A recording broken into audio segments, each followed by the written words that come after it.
bibliográfica.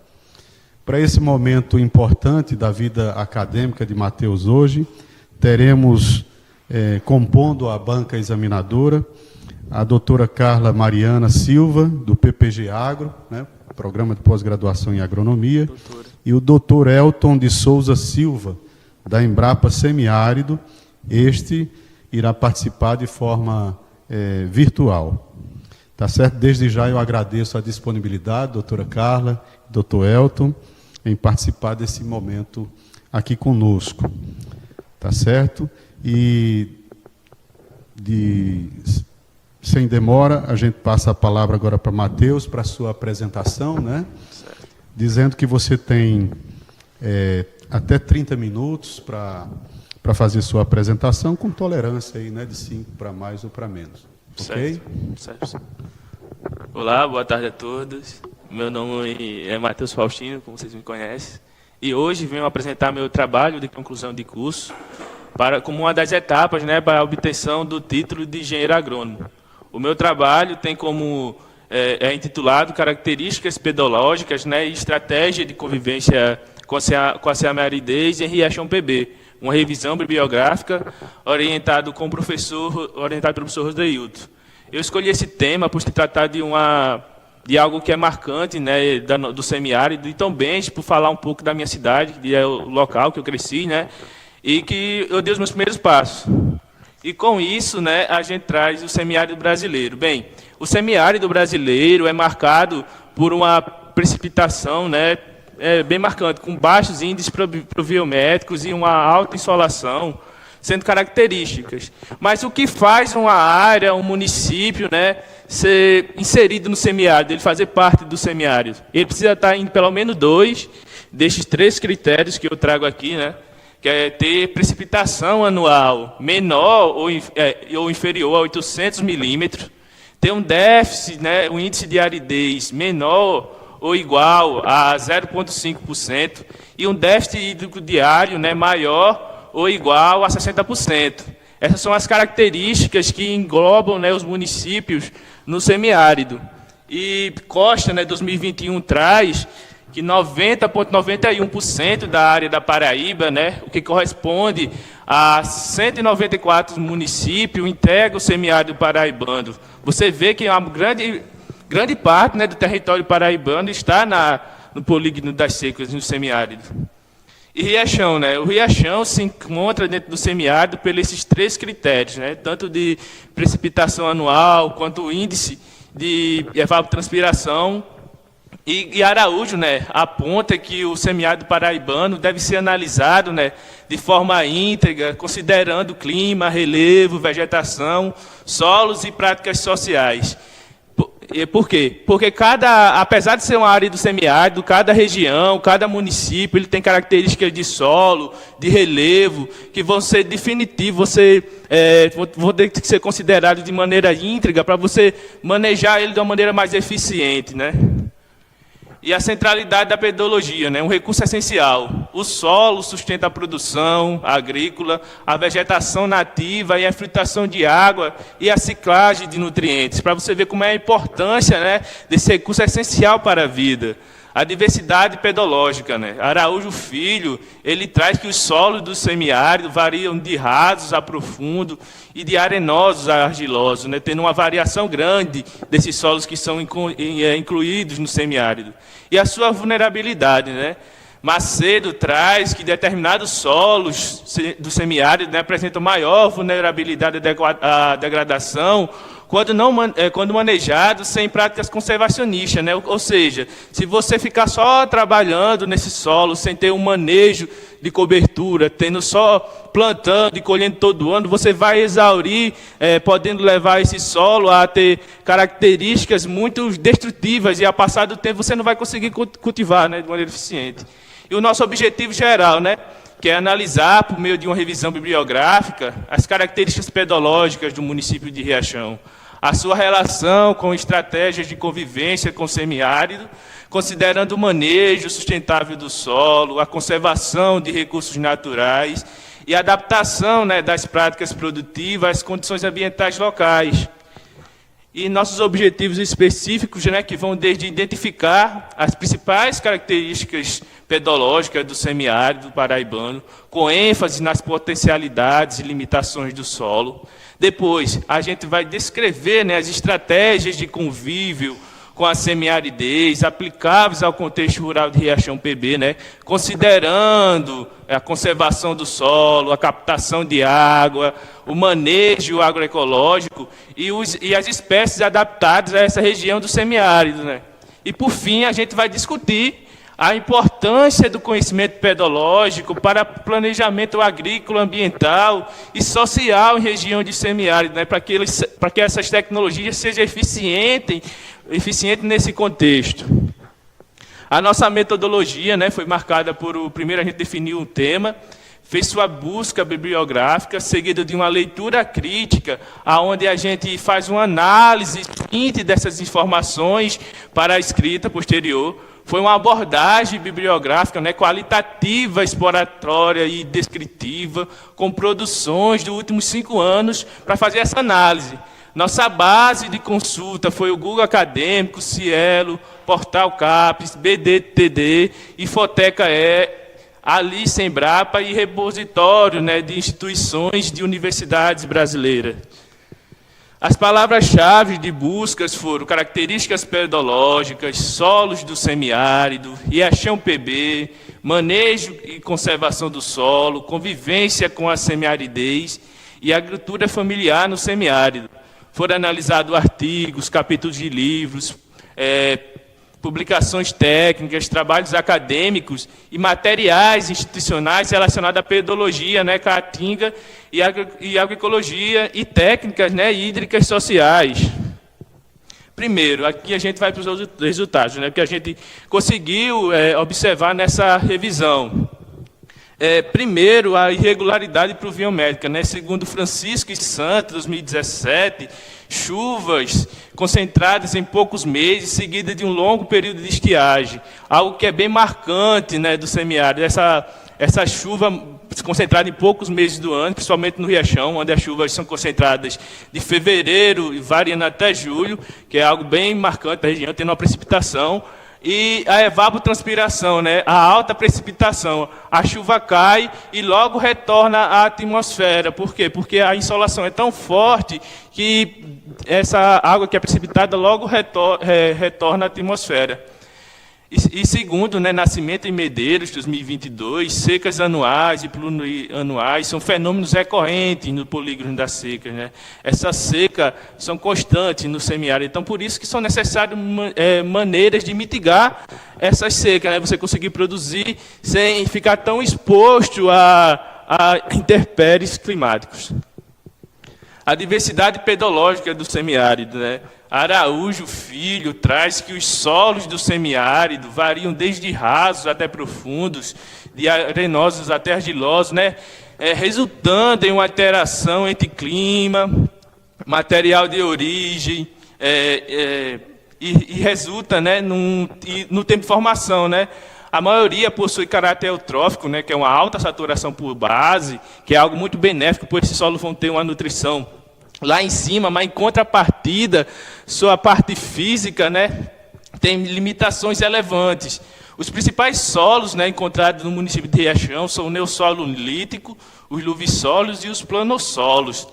Esses neossolos líticos, né, são rasos, pedregosos e com baixa retenção hídrica, um fator que pode limitar a sua produção, né. E os luvissolos, né, que apresentam uma boa fertilidade, mas são mais tendenciados, né, ao risco da erosão. Os planossolos, né, que têm uma limitação de drenagem e adensamento, pois por ele ter essa limitação, ele vai ter uma drenagem menos eficiente. O reabastecimento dos aquíferos com um solo desse é menor quando comparado a outros tipos de solos. E os argissolos, né, são mais erosivos em áreas inclinadas. Aqui a gente traz algumas limitações e potencialidades desses solos, né, presentes no semiárido, como eu tratei, o solo que eu trouxe anteriormente, tendo como as principais limitações a baixa retenção hídrica, né, e profundidade efetiva reduzida, A pedregosidade, a erosão e a compactação também é outra limitação. Quando eles são manejados de maneira errônea, né? Tipo, se eu tiver uma área e ficar muito... intensificar muito a produção animal, tem muitos animais em uma área, você pode criar uma camada de compactação que ao passar do tempo vai diminuir, né, a compactação, juntando os agregados do solo e dificultando com que essa água infiltre no solo e com que as plantas, né, consigam desenvolver suas raízes. E o risco, né, de salinização em áreas irrigadas inadequadamente, que é algo que acontece muito no semiárido, essa irrigação, pois a maioria dos solos, né, presentes no semiárido são solos, a água presente no semiárido são águas salinas, com grandes concentrações de sais. E quando essa água é irrigada numa plantação que você não faz o manejo correto, está botando muita água nessas plantas, você está trazendo esses sais de profundidade para a superfície. E para a planta absorver essa água, ela vai ter que estar do meio mais negativo para o mais positivo, né? Se esse meio externo está mais positivo que o dentro da planta, como ela puxa água por capilaridade, levando os nutrientes, ele não vai conseguir, né? Ela vai perder água para o meio e com isso vai exaurir suas características. E a posterior vai criar uma corte salina na superfície do solo que vai limitar mais ainda a sua produção. Essa área vai ficar degradada e você não vai conseguir produzir. E as potencialidades, né? Eles ainda apresentam muitas potencialidades, que é uma alta fertilidade natural, satisfatórias, né, em diversas classes de solo, culturas adaptadas, né, ao semiárido e aos tipos de solo que são como a palma, a mandioca, sorgo, frutíferas, como é o caso do umbu nativo, né, da região semiárida, que pode ser explorado em um manejo agroecológico, onde você vai ter um meio produtivo de uma frutífera que é adaptada à região, juntamente com a produção de plantas anuais. Por quê?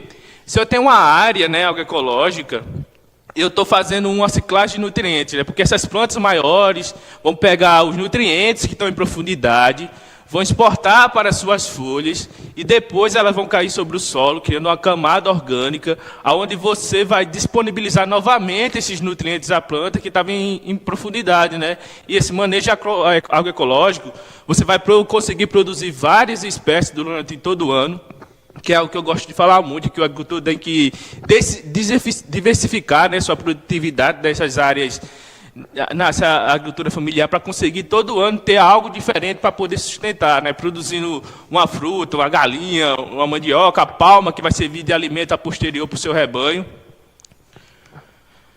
E o uso, né, manejo e conservação do solo, né? Segundo Silva, 2023, o solo proporciona inúmeros serviços à sociedade: produção de alimentos, regulação do clima, infiltração de água e armazenamento.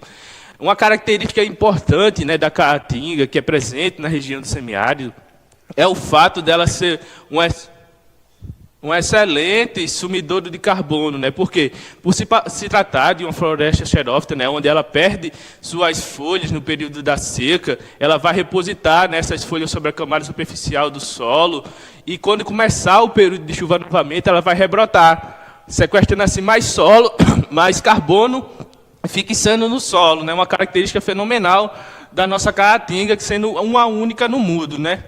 E conservar o solo significa preservar a sua base, né, a base material da agricultura. Pois sem o solo você não produz nada, né? Você não alimenta, você não vai tirar minerais para produzir eletrônicos. O solo é a base de tudo, né? Sustenta. E você tem um manejo desse solo, você vai otimizar a sua área, né? Vai ter uma cobertura vegetal, como a gente traz aqui nessa imagem. A cobertura protege o solo. Você vê aqui a cobertura. E depois que esse solo é roçado, ou então você tira essa palha e deixa sobre o solo, vai servir de matéria orgânica, né? Melhorando a estrutura do solo, seus poros, né? E assim vai aumentar a infiltração de água no solo, tendo uma maior disponibilidade hídrica, que vai ajudar na atividade biológica dos micro-organismos presentes, né? Otimizando assim a nutrição. E os impactos, né, dessas práticas agrícolas sobre o solo, né? Preparo degradantes, né? O preparo excessivo, queimadas, desmatamento, subpastejo e ausência de reposição orgânica, né? Compromete a estrutura, a fertilidade e a capacidade hídrica do solo, né? Por exemplo, se você tem uma área e fazer queimadas recorrentes, né? Desculpa. No primeiro ano vai ser excelente, né? Porque você vai mineralizar esses nutrientes e a sua produção vai crescer muito. Mas a longo prazo, você seguindo esse manejo, você vai matar os micro-organismos, né, presentes no solo, diminuindo assim sua eficiência produtiva, né? O que seria bom no primeiro ano, repetidamente, vai se tornando algo que pode prejudicar mais ainda seu meio de cultivo, né? E o monocultivo, né, segundo Moro et al., 2023, o monocultivo acerca, né, os alimentos de nutrientes essenciais a plantas. Os sistemas silvagrícolas apresentam melhores condições geoquímicas, ou seja, quando você faz só um monocultivo de uma espécie, tipo, todo ano você planta milho, aí todo ano você pega esse milho e vende, né? Você está exportando nutrientes. Você não está repondo de nenhuma forma o que essa planta está levando. E quando você tem um sistema silvagrícola, onde você planta o milho, tem uma planta herbórea como o umbu, ou outras que vão repor esses nutrientes, você está otimizando seu meio produtivo, né? Se tornando assim um meio mais excelente, de excelência, de produtividade. E a vegetação nativa, né? Áreas sobre Caatinga apresenta melhor equilíbrio físico, químico e biológico, né? Sua remoção vai intensificar a erosão, né? E a perda de carbono. Quando você tem uma área sobre Caatinga, que são solos jovens, né, na sua maior maioria, que tem uma floresta única, que é o caso da Caatinga, que é tipicamente só brasileira, né? Ela já está acostumada a manejar sobre esse solo, onde, se você quando retira essa vegetação, você está expondo o solo mais à insolação, está diminuindo a capacidade hídrica, porque você não tem mais a matéria orgânica sobre o solo para aumentar a eficiência, né, de infiltração de água. E o manejo conservacionista, né? Segundo o Silva, 2021, práticas conservacionistas, né, envolve operações mecânicas, vegetativas e edáficas, né, que buscam proteger o solo, melhorar sua fertilidade e reduzir o escoamento superficial, né? Essas práticas variam desde vegetativas, como a cobertura mortas, plantas de coberturas, reflorestamento com espécies nativas, que é um caso importante da literatura de Riachão, que numa época do boom da agaroba, né, foi muito, como eu posso falar, promovido a plantação dessa planta, né, da algaroba, mas não conhecia suas características aleopáticas, né, que vão inibir, vão competir com a vegetação nativa da Caatinga, assim, dificultando com que essas espécies nativas se desenvolvam nessa área, né, e assim vai sufocando a vegetação que era original dessa área. As características edáficas, né, vão desde a adubação orgânica, a adubação verde, compostagem, reposição, e a reposição equilibrada de nutrientes, né, mecânicas, vão do plantio em contorno, terraceamento, sulcos e pequenos barreiros para favorecer a infiltração de água. Como eu falei anteriormente, né, a gente tem um problema de infiltração. E a utilização desses mecanismos hídricos, com pequenos barreiros, você vai otimizar, né, essa infiltração de água no solo. Pois se você deixar essa água apenas cair e ir embora, que na maioria dos solos presentes nessa região são descampados, o impacto da gota da chuva sobre o solo, né, vai criar uma película de subsuperfície que vai dificultar a infiltração de água no solo. E com isso vai ter uma lixiviação superficial. Mas quando você usa tecnologia como essa, você vai favorecer a infiltração de água no solo. E a suscetibilidade à degradação, né? Segundo Macedo, 2021, a mudança textural abrupta aumenta, né, a suscetibilidade dos luvissolos, planossolos à degradação. Nessa figura eu trouxe elos, né, que quando você não maneja o solo de maneira adequada, vai aumentando esse processo degradativo, né, que é a retirada de cobertura morta, depois dessa cobertura morta, o solo vai ficar exposto, e com isso ele vai ficar mais susceptível à degradação e à perda de matéria orgânica. E no final das contas você diz, por que eu não estou produzindo? Não está produzindo porque foi removido, né, as características que vão causar dar fertilidade a esse solo. E tecnologias sociais hídricas, né? A promoção de construção de cisternas e barreiros, barragens subterrâneas e curvas de níveis, né, vai aumentar a captação de água. Lá atrás eu falei que a região tem uma precipitação anual muito distinta, né? Essa precipitação anual varia muito. E com essas tecnologias vocês vão conseguir armazenar água no solo, armazenar água em cisternas, em barragens subterrâneas, para que você possa utilizar no período de escassez, tanto para o consumo humano, mas também utilizando para salvar lavouras ou pequenas plantações no período de um veranico, nessa época chuvosa, né? Assim você vai otimizar suas possibilidades de cultivo na região.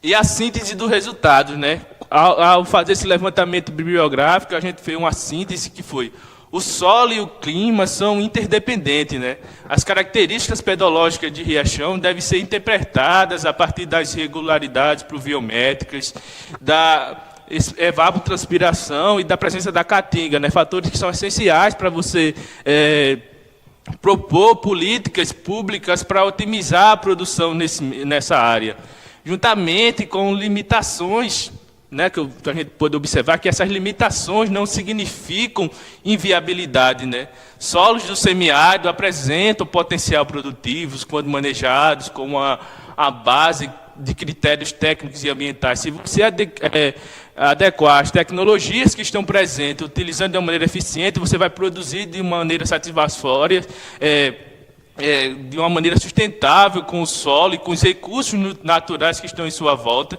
E o manejo, né, vai definir a qualidade. Áreas sobre a vegetação nativa, os sistemas densificados, apresentam melhor equilíbrio físico, químico e biológico, quando comparado com áreas degradadas. E a gente também encontrou uma lacuna, né, acadêmica, porque a literatura específica sobre Riachão PB ainda é limitada, né, evidenciando assim necessidades de pesquisas de campo futuras. E com isso a gente conclui, né, que a pedologia, como uma ferramenta estratégica, né, o conhecimento das propriedades físicas, químicas e biológicas do solo é indispensável para orientar o uso da terra, evitar a degradação em Riachão PB.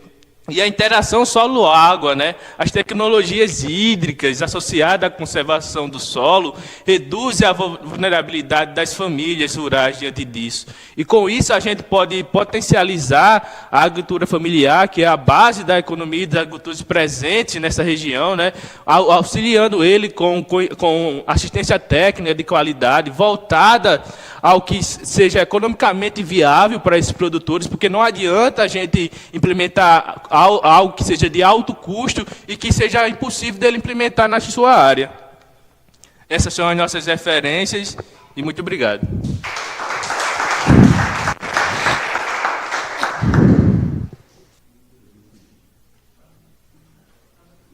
Pessoal, obrigado aí pela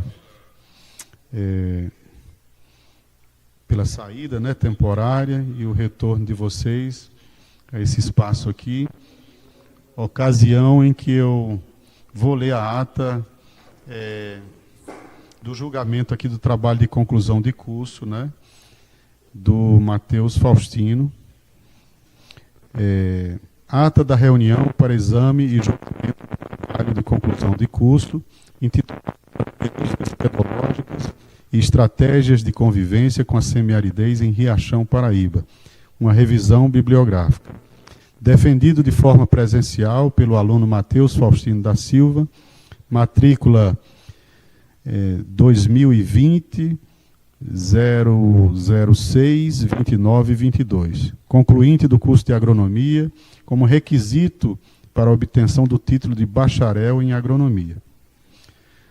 Às 14 horas do dia 21 de julho de 2026, reuniu-se a banca examinadora, composta por Dr. Roseilton Fernandes dos Santos, orientador, Dr. Elton de Souza Silva, examinador, e doutora Carla Mariana Silva, examinadora, com a finalidade de julgar o trabalho de conclusão de curso realizado sob forma de pesquisa, com título acima descrito, elaborado por Matheus Faustino da Silva, candidato ao grau de bacharel em agronomia. Aberta a sessão pelo orientador do trabalho e presidente da banca examinadora, este passou a palavra pelo prazo regulamentar de 30 minutos ao discente para a apresentação do trabalho. Após a apresentação do discente, o presidente dos trabalhos passou a palavra a cada membro da banca examinadora para arguir o candidato sobre vários aspectos que constituíram o campo tratado no referido trabalho. Após a análise e julgamento do pleito pelos examinadores, o presidente da banca examinadora anunciou o resultado da defesa do TCC, tendo o aluno sido aprovado, né? E aí com bastante mérito, porque a gente não julga somente este momento aqui, Matheus, mas toda a história que você construiu, né? Aqui junto conosco, né? Formação que eu tive a honra de poder participar. Então, foi aprovado com nota 10. Média atribuída pela banca, e logo após Roseilton Fernandes dos Santos, presidente da banca, agradeci a participação de todos, a sessão por encerrada, tendo assim lavrado a presente ata, que segue assinada por mim e pelos 21 de julho de 2026. A gente vai ter que assinar aqui também. Então, muito obrigado, Matheus. Vou aproveitar aqui para lhe dar um abraço. Agradecer por tudo. Deus abençoe, ilumine as suas escolhas. Eu anunciei aqui para a banca que você já está aprovado, né, em um dos programas que se inscreveu, da UEPB, pessoal, eu acho que os amigos já sabem disso também, em cooperação com a Embrapa Algodão, que está tentando outras seleções também, né, e que você se compromete, junto com a minha ajuda e da banca examinadora, a botar esse trabalho no formato de artigo científico para a gente procurar uma revista aí e submeter esse trabalho, considerando inclusive a participação da doutora Carla, do doutor Elton, nesse trabalho também. Tá certo? Visto que os periódicos científicos nacionais e internacionais, eles recebem, uma das formas de publicação seria a revisão bibliográfica. Tá certo? Então, quero o seu compromisso de que isso vai de fato acontecer, viu? Pois bem, e aí,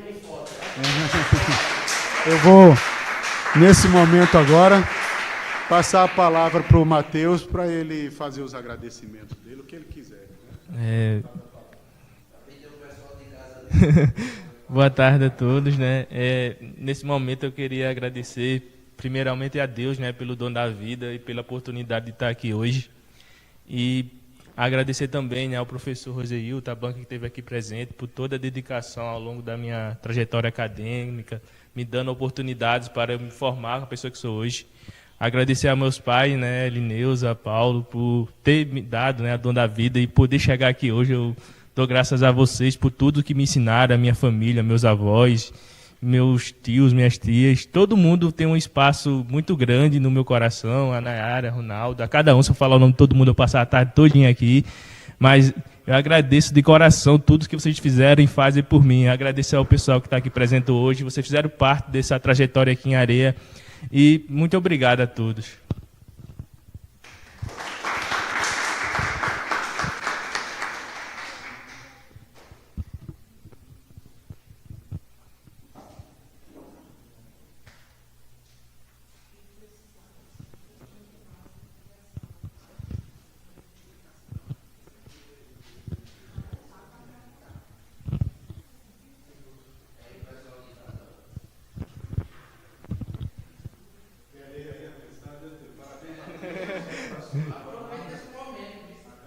Aí tá certo. Giovana, Valéria, parabéns, Matheus, merecido demais. Pode ler mais aí, Zé? Eu trouxe um presentinho, né, pra banda, vou entregar. Vamos fazer a sessão de fotos agora. É uma coisa Vai ter uma...